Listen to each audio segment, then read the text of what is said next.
तो हेलो दोस्तों, जय हिंद। तो स्वागत करते हैं साबिर कुरैशी एजुकेशन में। हमने कल मैसूर के बारे में पढ़ा था दोस्तों, और आज मैं देखेंगे अंग्ल मैसूर प्रथम युद्ध। ठीक है, टोटल जो युद्ध हुए दोस्तों अंग्ल मैसूर के, वो 4 युद्ध हुए हैं। टोटल 4 युद्ध हुए हैं। हमने कल मैसूर के बारे में आपको बता दिया, और हैदर अली के बारे में बता दिया किस तरह से एक आम सा सैनिक मैसूर का राजा और शासक बन जाता है। जो मैसूर में एक सैनिक होता है वो आगे चल के उसी स्टेट का, उसी राज्य का वो राजा शासक बन जाता है। लेकिन बात यहीं पर नहीं रुकती दोस्तों। अब अंग्ल मैसूर जो युद्ध होता है, क्या होता है कि अंग्रेज जो था ना दोस्तों, अंग्ल मतलब अंग्रेज होता है, ठीक है ना, याद रखना। अंग्रेज जो था ये निजाम को डरा के रखता था, मराठा के पेशवा लोग को डरा के रखता था। अब इसका जो नज़र था दोस्तों ये था मैसूर पर था, जहाँ के शासक थे कौन? हैदर अली। जहाँ के शासक थे हैदर अली। ये जो ब्रिटिश ईस्ट इंडिया कंपनी अंग्रेज लोग का था ना जो, तो ये लोग डरा के रखता था उन लोगों को। अब ये सोच रहा था ना कि मैसूर में अब हमला करें, अब मैसूर में हमला करें। लेकिन भाई तेज तो है थे हैदर अली। हैदर अली को ये बात पता था कि जब ये पेशवा को हरा सकते हैं, निजाम को हरा सकता है, तो जाहिर सी बात है अगला टारगेट हम हैं, मतलब मैसूर खुद है।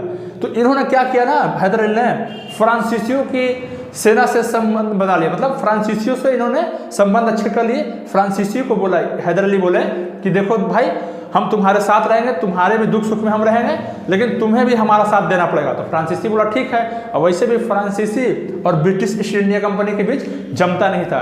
फ्रांस के बीच फ्रांस और BEIC मतलब लिखे ना दोस्तों, तो ब्रिटिश ईस्ट इंडिया कंपनी समझना, ठीक है। तो इन लोगों के दोनों के बीच में जो है ना कभी पड़ता नहीं था, क्योंकि ये भी व्यापार कर रहे थे इंडिया में और ये भी व्यापार कर रहे थे इंडिया में। तो इसको हैदर अली को मौका मिल गया फ्रांस का साथ देने के लिए, और ये भी अपनी दुश्मनी निकालने के लिए, फ्रांस जो था इससे दुश्मनी निकालने के लिए हैदर अली का साथ दे रहा था, ठीक है। आई होप कि आप मेरी बातों को आप समझते होंगे। तो फिर आगे चले क्या हुआ कि हैदर अली जो थे वो फ्रांस के साथ मिल गए, फ्रांस के साथ मिल गए, ठीक है ना। तो यही बात जो है ना, अब फ्रांस के साथ जब मिले तो हैदर अली ने क्या किया कि 1755 ईस्वी में तमिलनाडु के एक शहर डिंडीगुल में शस्त्रागार की स्थापना कर दी। मतलब शस्त्रागार कहने का मतलब कि एक गोला बारूद बम बंदूक का उन्होंने स्थापना कर दिया और वहां पर अपना बना लिए। तो ये अंग्रेज लोग बोला साला ऐसे कैसे हो सकता है, हम यहाँ पर राज कर रहे हैं। मद्रास में लोग राज करता था कि हम यहाँ राज कर रहे हैं, हमारे इजाज़त के बिना ये हैदर अली कैसे बम बारूद का ये सब मतलब गोदाम और खदान खोल लिया अभी मेरे इजाज़त के। तो क्या था कि अंग्रेज को ये भी बात पता था, अंग्रेज लोग जानता था कि जो हैदर अली है वो फ्रांसीसियों से मिला हुआ है, ठीक है ना। लेकिन फिर भी ब्रिटिश ईस्ट इंडिया कंपनी ने हमला किया, इस पर हैदर अली पे हमला किया। लेकिन हैदर अली भाई तेज आदमी थे। हैदर अली को पता था कि अंग्रेज ऐसा कुछ करने वाला है। उन्होंने पहले ही अपने सैनिकों को तैयार करके रखा था। जो आगे चलकर अंग्ल मैसूर युद्ध हुआ, जो हमला हुआ, ब्रिटिश ने हमला किया दोस्तों, तो ये अंग्ल मैसूर का युद्ध हुआ 1767 में हमला कर दिया। लेकिन हैदर अली जो थे वो तो भाई पहले से ही तैयार थे। जब ब्रिटिश ईस्ट इंडिया कंपनी हमला जब किया, तो इधर से हैदर अली की भी जो सेना थी ना, ये भी हमला कर दी। हमला ऐसा किया हैदर अली ने कि उनके घर मद्रास में घुसकर ब्रिटिश ईस्ट इंडिया कंपनी मतलब अंग्रेजों को मारा। हैदर अली ने, देखो यहाँ पर ध्यान देना दोस्तों, हैदर अली एक ऐसे शासक थे जो अंग्रेजों को उनके घर में घुस के मारा, अंदर घर में घुसा कर मारा उन लोगों को, और उन लोगों को भागना पड़ा, मद्रास छोड़कर भागना पड़ा। इतिहास में यह कहा जाता है कि भारतीय इतिहास में कौन से ऐसे शासक हुए जो अंग्रेजों को दौड़ा कर मारा, तो वो थे हैदर अली दोस्तों। हैदर लिखा गया है। हैदर अली ऐसे शासक हुए, ऐसे मुस्लिम भारतीय शासक हुए जो अंग्रेजों को उनके घर में घुस कर मारा। इतिहास में अभी तक ऐसा किसी ने नहीं किया, लेकिन हैदर अली ने अंग्रेजों के घर में घुस कर जाके मारा और उनको वहां से भगाया। तो हैदर अली जब मद्रास के अंदर घुस गए और उनको घुस कर मारने लगा, तो लास्ट में अंग्रेज देखा कि अरे हमसे मतलब हम तो अब जीत नहीं पाएंगे।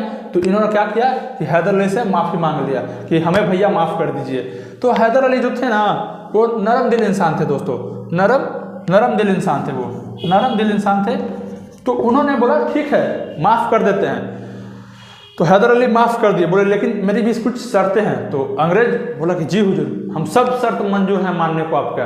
तो हैदर अली गए वहाँ, उसके जब वहाँ जो लोग का मेन बैठता था ब्रिटिश ईस्ट इंडिया कंपनी के जो जनरल उनरल होता था, उन लोगों के बीच गए हैदर अली, सब के सब खड़े हो गए। मतलब हैदर अली से उन लोग को इतना डर लगने लगा था कि सोचता था कि हैदर अली ऐसे ना फिर कुछ हमला कर दे। हैदर अली उन लोगों के बीच में जाके बैठे और सब जो अंग्रेज था ऐसे खड़ा हो गया, जी हुजूर, जी हुजूर। हैदर अली बोले सुनो, ठीक है तुम लोगों को हम माफ़ कर देते हैं, व्यापार करो इंडिया में अच्छे से, लेकिन मेरी भी कुछ शर्तें हैं।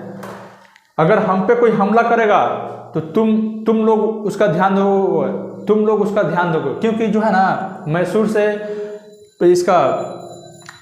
से मराठे के बीच नहीं जमता था, और ना निजाम से। निजाम जो था ना, निजाम जो थे वो ढिलमुल टाइप के आदमी थे, कभी अंग्रेजों की तरफ तो कभी मैसूर की तरफ। देखना कभी अभी तो इसमें कोई नहीं था, लेकिन आगे में मैसूर की तरफ, अंग्रेज की तरफ निजाम दिखेंगे।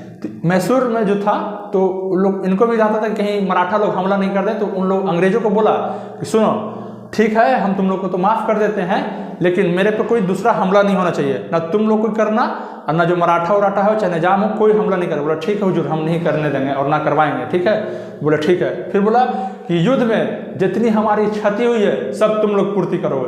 बोले ठीक है हुजूर, ठीक है। तो इस तरह से 1769 में दोस्तों, 1769 में एक संधि हुई, मद्रास की संधि, क्योंकि मद्रास में हैदर अली ने घुस के मारा था, इसलिए मद्रास में संधि हुई 1769 में। 1769 में संधि हुई। इसी तरह अंग्ल मैसूर, प्रथम जो अंग्ल मैसूर था, ये युद्ध खत्म हो गया। तो आई होप कि आप समझ गए होंगे प्रथम अंग्ल मैसूर के बारे में। तो अब आइए दूसरा अंग्ल मैसूर युद्ध। अंग्ल मैसूर 1769 ईस्वी में मद्रास की संधि के तहत प्रथम अंग्ल मैसूर खत्म हो गया था। अब जो द्वितीय अंग्ल मैसूर है दोस्तों, वो आपको 1780 से 1784 के बीच, 1780 से 1784 के बीच फिर अंग्ल मैसूर युद्ध हुआ। अंग्ल मैसूर युद्ध हुआ 1780 से 1784 के बीच। दूसरा अंग्ल मैसूर हुआ द्वितीय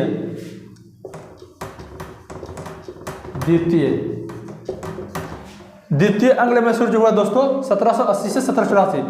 ये जो युद्ध होने का कारण था दोस्तों, ये मद्रास की संधि का उल्लंघन करना था। मद्रास की संधि का उल्लंघन करने की वजह से, मद्रास की संधि के तहत जो बातें थी कि इन पर हमला नहीं किया जाएगा, जो क्षति वो दिया जाएगा, लेकिन इसका उल्लंघन अंग्रेज कर दिया, ठीक है ना, अंग्रेज लोग कर दिया। फिर क्या हुआ कि 1780 में फिर हैदर अली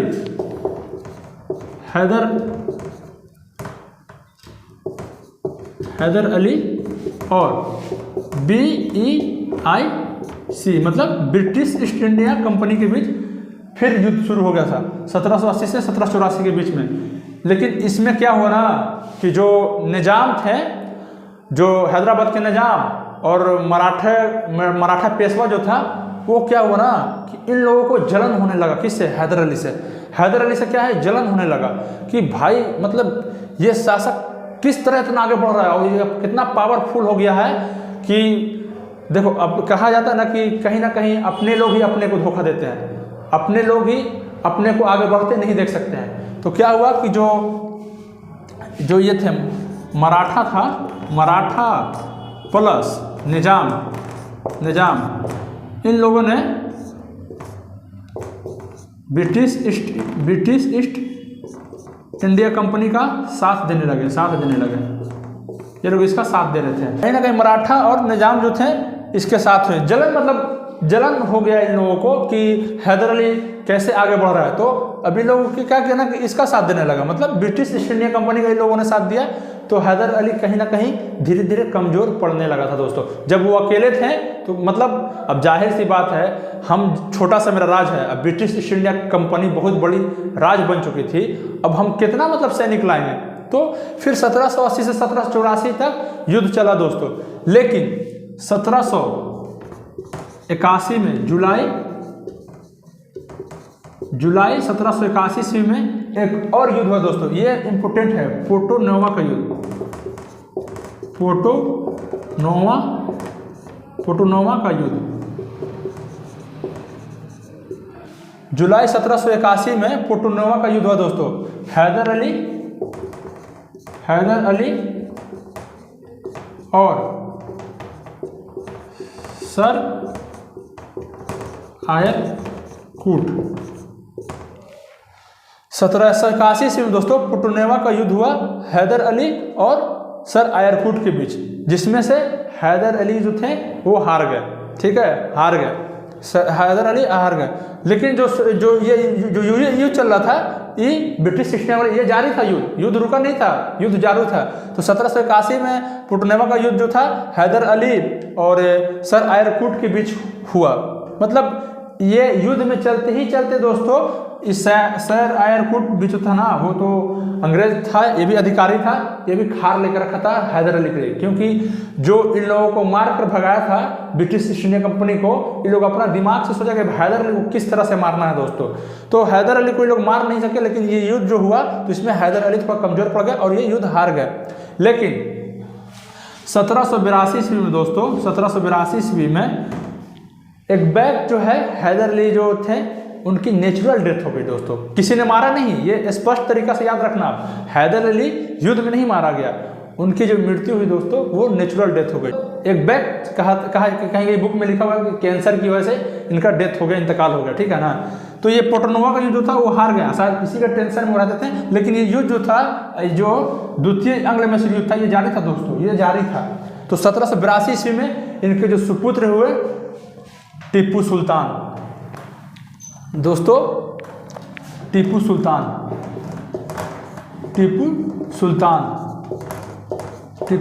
जो हुए वो 1782 ईस्वी में ये कमान अपने संभाल लिए। मतलब ये युद्ध जारी रखे, युद्ध मतलब दोनों तरफ से बहुत हो रहा था जंग। लेकिन लास्ट में देखा सबकी, मतलब इन लोग भी बोर हो गया था, अंग्रेज लोग भी बोर हो गया और टीपू सुल्तान भी देखें कि अब लग रहा कि जीत नहीं पाए, लेकिन इन्होंने युद्ध जारी रखा दोस्तों। युद्ध 1784 ईस्वी में मैंगलोर की संधि हुई। मैंगलोर की संधि के तहत द्वितीय आंग्ल मैसूर युद्ध समाप्त हो गया दोस्तों, समाप्त हो गया। 1784 में मैंगलोर की संधि के तहत द्वितीय आंग्ल मैसूर समाप्त हो गया। क्या हुआ कि